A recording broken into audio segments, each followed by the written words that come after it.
So students, आज की class में हम करेंगे अर्थ की क्रस्ट की डिटेल्ड स्टडी और उसमें जो जो टर्म्स यूज़ हुई हैं उसको हम कैसे मेमोराइज कर सकते हैं कम से कम एफर्ट डाल के और ज़्यादा से ज़्यादा देर तक हम रिटेन कर पाए माइंड में। और हमें जब भी इन वर्ड्स को देखें जो कि अर्थ के इंटीरियर से रिलेटेड है, उस टाइम पे हम कैसे राइट ऑप्शन चूज़ कर सकते हैं और कैसे ज़्यादा से ज़्यादा कंटेंट रिकॉल कर सकते हैं, वो आप इस वीडियो के बाद कर पाएंगे। तो स्क्रीन पे आप देख सकते हो अर्थ के इंटीरियर का एक डिटेल्ड डायग्राम मैंने दिया है। इसमें कुछ डिटेल्स और हम ऐड करेंगे और फिर लास्ट में देखेंगे कि कैसे हम इसको मेमोराइज कर सकते हैं effectively and without any efforts, ताकि एक लिंक बन जाए और जब भी ये चीज़ें हमारे सामने आए तो हमें रिकॉल हो कि ये किस चीज़ के बारे में बात हो रही है और इसका एक्चुअल मीनिंग क्या है। सो लेफ्ट में अगर आप देखोगे, क्रस्ट, मेंटल, कोर, ये तीन चीज़ें आपको दिखाई देंगी। ये क्या है? This is formation based. Formation based जो रॉक का टाइप है अर्थ के इंटीरियर में, उसके बेसिस पे जो डिवीजन हुई है वो है क्रस्ट, मेंटल, कोर। क्रस्ट में आपको मेजरली सिलिका और एल्युमिनियम दिखेगा।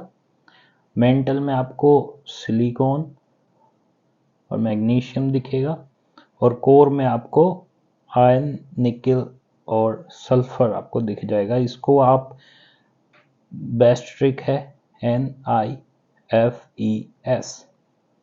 नाइफ्स से याद रख सकते हो, निकल, आयरन और सल्फर। ठीक है, तो कोर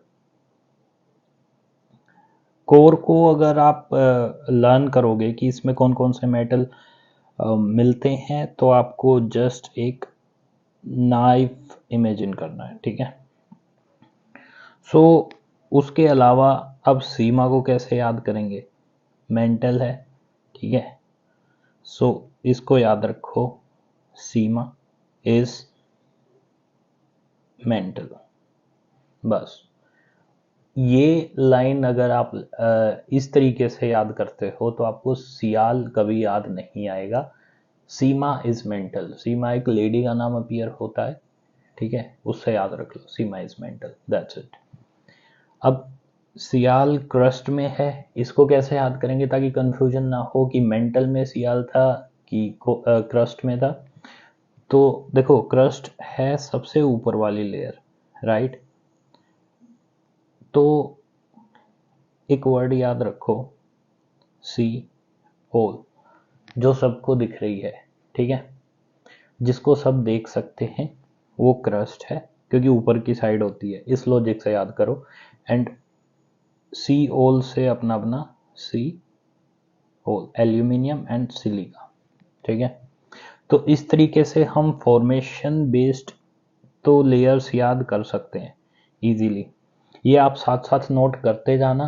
ट्रिक्स का एक कॉपी में साइड में, राइट हैंड साइड में अलग से एक मार्जिन बना लो जहाँ पे आप सिर्फ और सिर्फ इसको याद रखने के लिए जो लाइनें लिख रहे हो सिर्फ वो कंटेंट हो, और लेफ्ट में आप कॉन्सेप्ट लिख सकते हो, रनिंग नोट्स बना सकते हो। ओके, सो क्रस्ट, मेंटल, कोर, CMC और सियाल, सीमा एंड NIFES, नाइफ्स। उसके बाद अगर आप देखोगे ना तो इनकी डिटेल्ड बाइफर्केशन है और अलग अलग लेयर्स में इसको डिवाइड किया गया है। और ये लेयर्ड हैं आपके, जो इसकी स्टेट है ना, स्टेट यानी कि सॉलिड है, लिक्विड है, सेमी सॉलिड है, किस टाइप से अर्थ की क्रस्ट में डिवीजन हो रहा है। जहां जहां हमने ये नोट किया कि सॉलिड स्टेट चेंज हो रहा है लिक्विड में या सेमी सॉलिड में, वहां हमने एक दूसरी लेयर क्रिएट कर दी, दैट्स इट। अब ये जो लेयर्स हैं, यहाँ पे आप देखोगे राइट हैंड साइड में, ये लेयर्स ओवरराइड कर सकती हैं जो ब्रॉड कैटेगरी पे हमने फॉर्मेशन बेस्ड लेयर करी है उनको। यानी कि मेंटल में आप देखोगे तो एक से ज़्यादा लेयर आपको मिल सकती हैं। सेम मेंटल रहेगा बिकॉज उसकी फॉर्मेशन वैसी है, लेकिन उसकी स्टेट सॉलिड हो सकती है, सेमी सॉलिड हो सकती है। तो उस बेसिस पे हमने और फर्दर डिवीजन कर दी इसकी। सो अगर आप यहाँ पे देखो तो आपको एक छोटी सी चीज याद रखनी है। ये देखो ओशियन दिख रहा है, इसके नीचे एक लेयर दिखेगी और एक ओशियन के अलावा जो आपकी लेयर है वो आपको दिखेगी। ये ऊपर तक जा रही है, माउंटेन्स भी इसमें कवर्ड है, ठीक है। तो ये जो ओशियन के नीचे है ना, ये फ्रेश लावा से बनती है। जब लावा नीचे से ऊपर आता है फिशर्स के रूप में, तो ये वाली लेयर बनती है ओशियन क्रस्ट में, ठीक है। इसको आप ओसी से भी कर सकते हो। और इसमें आप देखोगे तो सीमा होता है, सी ओल नहीं होता। जैसे ऊपर वाले क्रस्ट में आप देखोगे तो इसमें सिलिकॉन और एल्युमिनियम मिलेगा, लेकिन ओशियन क्रस्ट क्योंकि ये लावा से बनता है तो नीचे से ऊपर जाएगा लावा, और नीचे हमने पढ़ा था ये पूरा मेंटल जो है सीमा से बना हुआ है।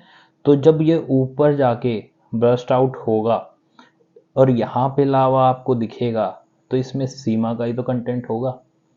तो इस क्रस्ट के इस पार्ट में जो कि ओशियनिक क्रस्ट है, इसमें सियोल मत कर देना, ठीक है। सियाल नहीं है ये, सिर्फ सीमा से फॉर्म्ड होता है।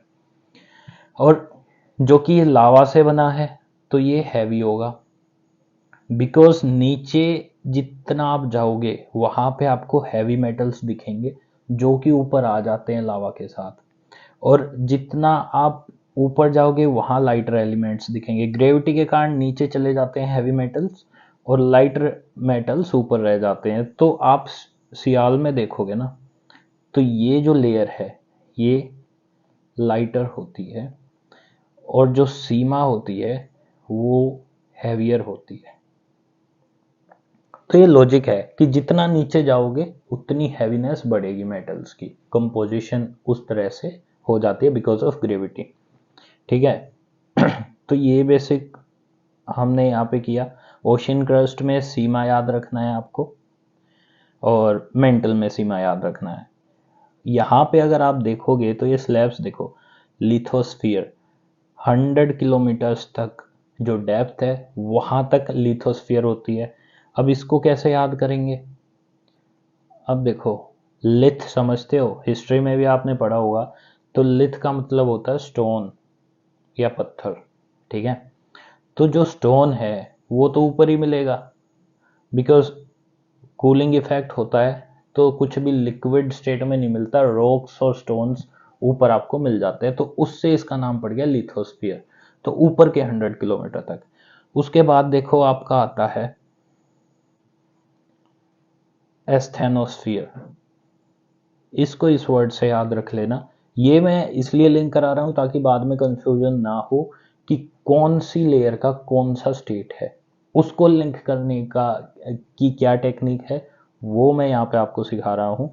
यहाँ एस्थेनो में देखो आप, थैनोस दिख रहा है ये वर्ड, और जो इस कैरेक्टर को जानते हैं उनको पता है ही wanted to balance the universe.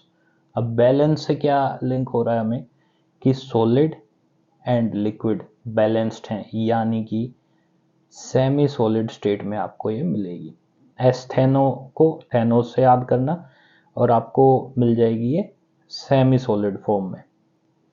सो यहाँ पे आप लिख सकते हो डायग्राम बना के, सेमी सॉलिड, और ऊपर जो थोड़ी सी कोल्ड है वो मिलेगी आपको प्योर सॉलिड फॉर्म में। अब देखो, एक कॉन्सेप्ट होता है जियोथर्मल ग्रेडियंट का। वो क्या है? जितना आप अर्थ के डीप में जाओगे ना, उससे टेम्परेचर आपका इंक्रीज होता है बिकॉज ऑफ प्रेशर। जितना प्रेशर बढ़ेगा मॉलिक्यूल्स साथ में इकट्ठे होंगे और वो अपने अंदर हीट जनरेट करेंगे, एक तरह से टेम्परेचर उनका इंक्रीज हो जाएगा, ठीक है। ये बेसिक फिजिक्स का लॉ है।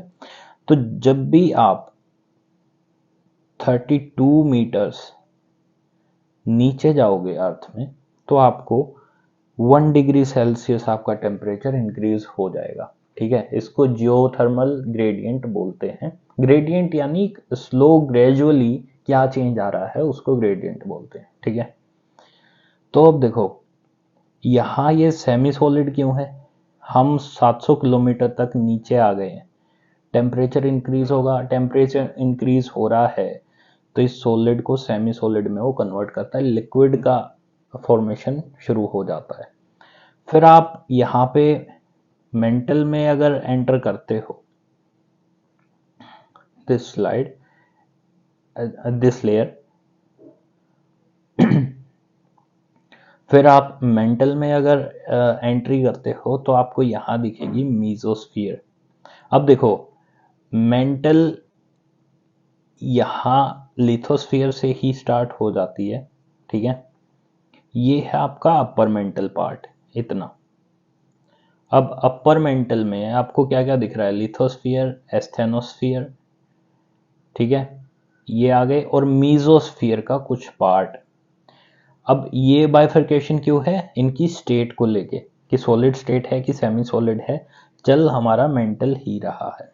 ठीक है, तो यहाँ मीजोस्फीयर जब शुरू हुआ तो एक कॉन्सेप्ट आता है कि आपका प्रेशर ज़्यादा इंक्रीज हो रहा है। ठीक है, और आपका टेम्परेचर कंपेरेटिवली इतना इंक्रीज नहीं हो रहा है जितना प्रेशर हो जाता है। तो प्रेशर अगेन जो वो लूज मॉलिक्यूल्स थे टेम्परेचर के कारण जो लिक्विड में चेंज हुए थे वो वापस एक दूसरे के साथ आना शुरू हो जाते हैं और हल्की सी सॉलिडिफिकेशन क्रिएट करते हैं। तो जितना सेमी सॉलिड आपको यहाँ दिखता है उतना आपको यहाँ नहीं दिखेगा और ये आपको कंपेरेटिवली थिकर मिलेगी, यानी कि सेमी सॉलिड से फिर सॉलिड की तरफ जाएगा क्योंकि प्रेशर टेम्परेचर से ज़्यादा इंक्रीज हो रहा है। ये देखो 2900 किलोमीटर नीचे आ चुके हैं हम, और वो जो ग्रेडियंट है वो थोड़ा सा स्लो पड़ जाता है इसकी डेप्थ को अब अगर आप देखोगे तो यहाँ तक हमने मीजोस्फीयर को देख लिया। लोअर मेंटल में आपको थोड़ी सी थिकर दिखेगी लेकिन है ये सेमी सॉलिड ही,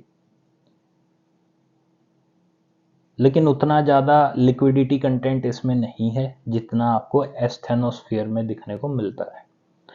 उसके बाद आप फिर आ जाओ आउटर कोर में। यहाँ अगेन प्रेशर तो इंक्रीज हो गया एक लिमिट तक, उसके बाद टेम्परेचर धीरे धीरे जो यहाँ पे एक्यूमुलेट हुआ था ना वो फिर इंक्रीज हो रहा है।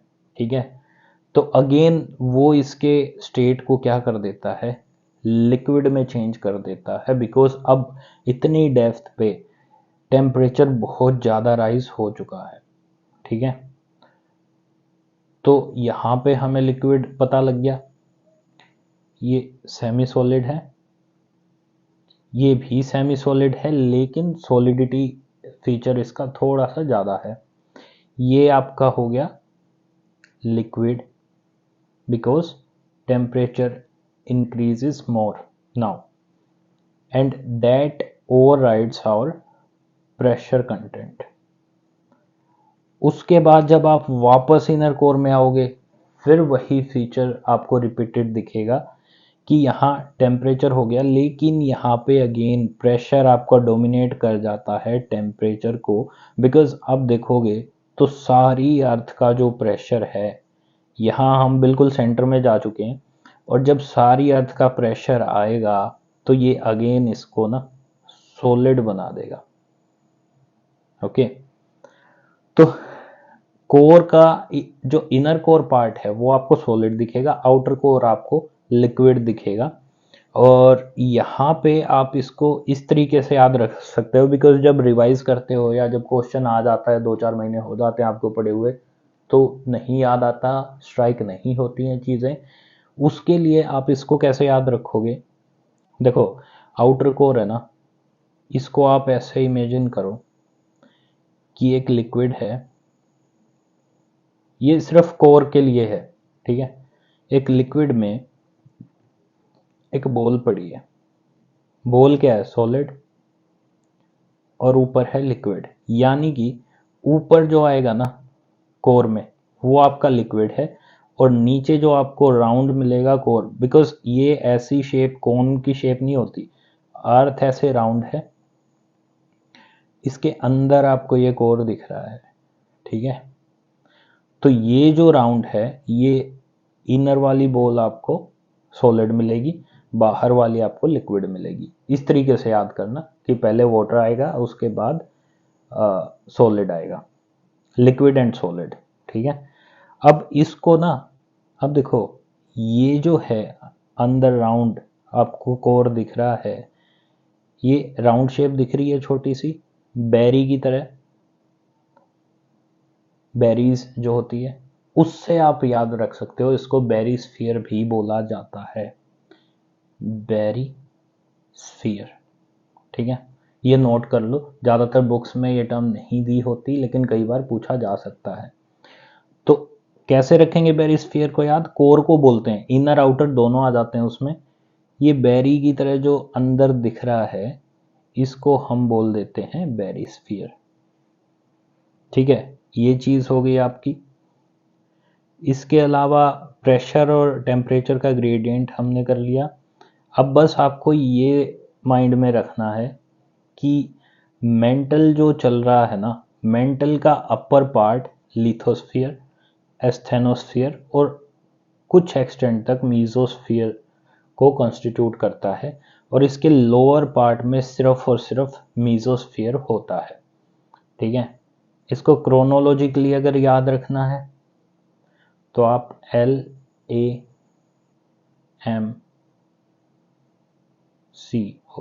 लैम्को से याद रख लो, ठीक है। Lithosphere, asthenosphere, mesosphere and core. लैम्को से आप याद रख सकते हो। क्रस्ट मेंटल कोर बहुत बेसिक हैं, इसमें आपको कोई टेक्निक की नीड है नहीं। तो मेंटल को अगर आप देखो तो देखो यहाँ M लिख सकते हो, LAM, जहाँ पे M आ गया ना लैम्को में, वहाँ तक मेंटल चलेगा, ठीक है। फिर M से ही शुरू हो जाएगा और आपका कोर तक यही चलेगा, मीजोस्फीयर एंड कोर, ठीक है। फिर आप देखोगे LAM तक आपका मेंटल चलेगा।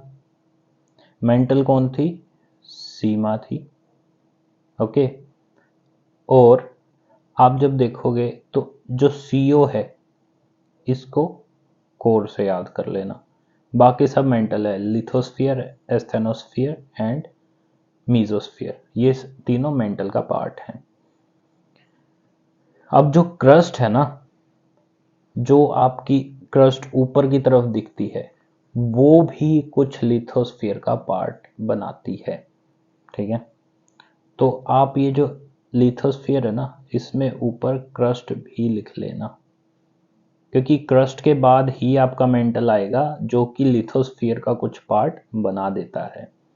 अब मेंटल क्या है? सीमा से बना है, मैंने बताया था ओशियनिक क्रस्ट जो है वो सीमा से बनी है। दिस इज द रीजन कि मेंटल का कुछ पार्ट शुरू हो चुका है लिथोस्फीयर में। ओशियनिक क्रस्ट डीप में मिलेगी और हैवी होती है, क्योंकि इसमें सीमा का कंटेंट होता है, मैग्नीशियम और अदर मिनरल्स की ऐसी कंपोजिशन होती है, लावा से बना होता है, तो ये हैवियर होगा। और क्रस्ट आपका लाइटर होगा, इसलिए वो ऊपर भी रहता है, ठीक है। तो ये बेसिक था आपके कुछ कीवर्ड्स को लेके कि कैसे आप इसको याद रख सकते हो, इसमें आए हुए कीवर्ड्स को। बाकी आप इसकी डेप्थ को थोड़ा सा याद कर लेना कि 2900 किलोमीटर तक आपका मेंटल आएगा, फिर 5150 किलोमीटर्स तक आपका आएगा आउटर कोर, एंड देन आपका अप्रोक्सीमेटली 6400 तक आपका चलेगा इनर कोर, ओके। अब एक चीज़ क्रोनोलॉजिकली पूछी जा सकती है आपसे, वो नंबर्स या परसेंटेज में तो नहीं पूछेगा, लेकिन उसके लिए हम एक छोटी सी लाइन देख लेते हैं, उसके बाद आपको याद करने में परेशानी नहीं होगी। तो अब देखो ऊपर लिख लो आप कंपोजिशन,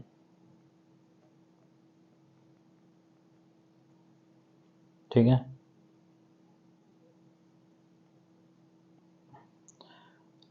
अब यहां लिखो होल अर्थ, यहां लिख दो क्रस्ट। अब इसको लिखो इनसाइड आउटसाइड, ढूंढा सीमा नहीं मिली। अब ये हिंदी के जो वर्ड्स हैं इनको तो कर देना इग्नोर, ठीक है। इसको ऐसे लिखो सीमा नहीं मिली, ठीक है। और क्रस्ट में अगर बात करें तो आप करोगे ओ साईं मेरे, ठीक है। सीमा नहीं मिली तो हमने याद किया ओ साईं मेरे, क्रस्ट। अब क्रस्ट क्या है? ऊपर का पार्ट है जहां आप बैठते हो, उठते हो, रहते हो। तो वहां पे सिटिंग, सिटिंग से क्या याद रहेगा? बैठ के हमने याद किया था भगवान को। अब ये क्यों हम स्टोरी बता रहे हैं, इसका रीजन है। अब देखो जो पूरी अर्थ है ना, उसकी कंपोजिशन इस ऑर्डर में चलेगी: आयरन, ऑक्सीजन, सिलिका या सिलिकॉन, ये है मैग्नीशियम, ये है निकेल। इनसाइड पहले अंदर ढूंढा, फिर आउटसाइड भी देखा, सीमा नहीं मिली, सीमा नहीं मिली। तो ये क्या है? सबसे ज्यादा आपकी कंपोजिशन है पूरे अगर अर्थ की बात करें तो आयन की, उसके बाद ऑक्सीजन आ जाएगा, सिलिकॉन, मैग्नीशियम और निकेल। इस ऑर्डर में आपको याद हो जाएंगी चीजें, और कंपोजिशन किसकी ज्यादा है किसकी कम है याद रहेगा। इसको 3 से 4 सेकंड के लिए, जो मैंने इंट्रो वीडियो में भी बताया था, 3-4 सेकंड के लिए आपको इमेजिन करना है अंदर बाहर ढूंढा सीमा नहीं मिली, ठीक है। तो फिर आपको ना एक लॉजिकल मैनर में चीज़ें याद होंगी, और जहाँ बात क्रोनोलॉजी की आती है वहाँ लॉजिक्स बहुत काम करते हैं, और सारे क्रोनोलॉजी के वीडियोस हम ऐसे ही कवर करेंगे, ठीक है। बीच में एक स्टेप भी मिस आउट नहीं होगा अपनी क्रोनोलॉजिकल कंटेंट में, और यही हमारा ऑब्जेक्टिव है कि एक भी चीज़ मिस आउट ना हो। जब भी आपके ऑब्जेक्टिव क्वेश्चंस आएंगे आपको एकदम से क्लिक करेगा। अब देखो ऑब्जेक्टिव क्वेश्चन में दे दिया आपको आयरन, ऑक्सीजन, निकेल, सिलिकॉन। अब जब आप उस लाइन को याद करोगे तो इसमें सबसे ज्यादा किसका है? सबसे पहले इनसाइड याद आएगा ना, अंदर से ही तो शुरू किया था। फिर ओ याद आ जाएगा, फिर नी को देखो थर्ड नंबर पे याद आएगा क्या? सीमा नहीं मिली, तो नी तो लास्ट में है, ठीक है। सिलिकॉन इससे पहले आ जाएगा। तो इस तरीके से आपको क्लिक कर जाएंगी कि किसका सबसे ज्यादा कंटेंट है किसका कम है। अब सिर्फ आप क्रस्ट की बात करो, पहले तो हम पूरी अर्थ की बात कर रहे थे, इनसाइड आउटसाइड, सीमा नहीं मिली, ठीक है। और पहले हम अर्थ की बात कर रहे थे पूरा, अब सिर्फ अर्थ के ऊपर क्रस्ट की बात करेंगे कि क्रस्ट में कंपोजिशन क्या है। पूरे अर्थ की नहीं जाननी हमें, जो अंदर मटेरियल है, अंदर रॉक्स हैं, वो हम इग्नोर कर देंगे, सिर्फ क्रस्ट की बात कर रहे हैं। तो क्रस्ट में आपको मिलेगी सबसे ज़्यादा ऑक्सीजन, फिर आपको मिलेगी सिलिकॉन, फिर मिलेगा एल्यूमिनियम, बिकॉज आपने क्रस्ट में अभी मैंने पढ़ा है सियोल, सियाल आपको देखने को मिल जाएगा, ठीक है। आई से फिर आयन आ जाएगा, और मेरे से एम यानी कि मैग्नीशियम आप याद रख लेना, ठीक है। क्रस्ट जहाँ पे बैठते हैं और बैठ के हमने क्या किया, ओ साई मेरे, भगवान को याद किया, बस। अब इसकी क्रोनोलॉजी आपको बिल्कुल ऐसे ही चलेगी। सिर्फ और सिर्फ निमोनिक्स करोगे ना, कई चीज़ें क्या होती है वहाँ पे अलग अलग वर्ड्स आ जाते हैं, सिर्फ निमोनिक्स काम नहीं आएंगे। स्टोरी बनाओगे तभी बात बनेगी। सिर्फ निमोनिक्स का क्या ड्रॉबैक है, और बहुत बड़ा ड्रॉबैक है, आपको वर्ड्स दे दिए जाते हैं, उससे आपको ड्राइव करना होता है मीनिंग। वो हर जगह काम नहीं आते और आप भूल जाते हो कि एम से क्या था, ए से क्या था। लेकिन यहाँ तो लिमिटेड कंटेंट है, ए से दो चीज़ें हैं ही नहीं, आई से भी दो चीज़ें नहीं है, तो यहाँ निमोनिक्स काम कर सकते हैं। लेकिन जहाँ ए से दो शब्द हैं, ठीक है, दो वर्ड्स हैं, मान लो अर्गोन और एल्यूमिनियम, दो चीज़ें होती तो हमें याद नहीं आता ये ए किसके लिए स्टैंड करता है, अर्गोन है कि एल्यूमिनियम है। हालांकि अर्गोन गैस होती है, लेकिन एग्जाम्पल दे रहा हूँ मैं। तो वहाँ पे निमोनिक्स हम यूज़ नहीं करेंगे, वहाँ पे स्टोरीज फुल फ्लैश्ड आएंगी कि हमें एग्जैक्टली वर्ड को ही लिंक कर देंगे, ताकि वर्ड ही हमारे माइंड में सेट हो जाए। अब यहाँ निमोनिक्स काम कर सकते हैं तो हम उसको यूज़ कर रहे हैं, आई ओ सीमा एन आई, ठीक है। यहाँ सियाल भी साथ में है। एक चीज़ ये भी देखने की, ऑब्जर्व करने की, कि सियाल और सीमा हमेशा साथ रहेंगे, तो इनका ऑर्डर आप देख लेना। सिलिकॉन मैग्नीशियम से ज़्यादा है और सिलिकॉन यहाँ एल्युमिनियम से ज़्यादा है, ठीक है। तो ये आपकी कंपोजिशन क्रस्ट की और होल अर्थ की आपने लर्न कर ली है।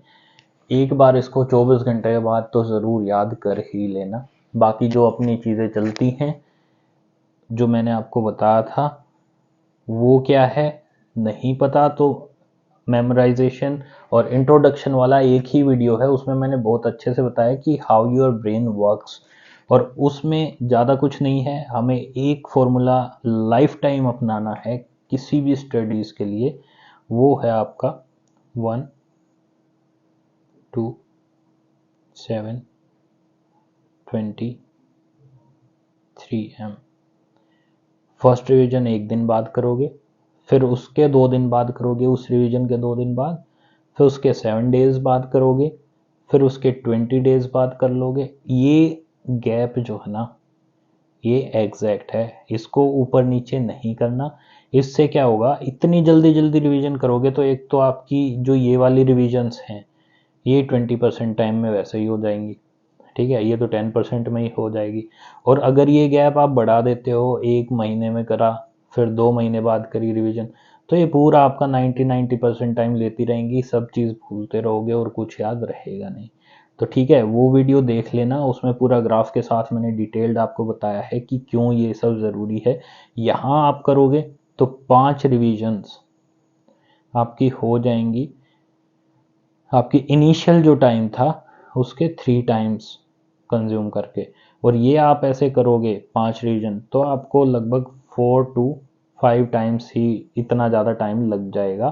तो यहाँ पे टाइम सेविंग भी ज़्यादा है और रिटेंशन मैक्सिमम है ब्रेन का, फिर ब्रेन नहीं भूलता है चीज़ें।